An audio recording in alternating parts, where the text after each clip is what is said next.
Hi. One of the things that we know from history is that the early settlers used varmint dogs to gather food. They ate a lot of what they harvested, and a lot of what they harvested was small game, in particular squirrels.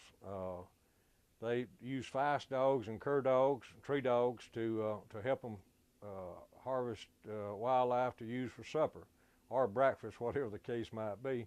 And one of the things they used was a dog. He would lead them to more game than they could find just out walking around. And of course, they didn't care if it was a raccoon or a possum or a squirrel or whatever.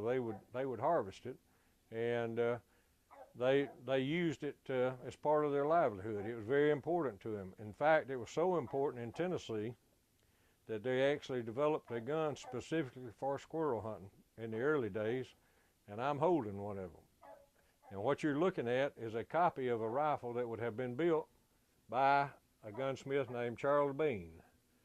And Charlie Bean was one of the Bean gunsmiths, and it's a flint gun.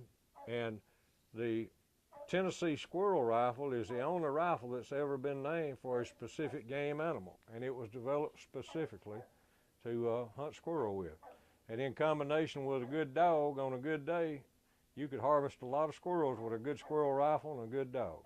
What caliber is a squirrel rifle? This squirrel rifle is 32. They made them as small as 25, and they ranged in bore size from 28 to let's say 40 caliber.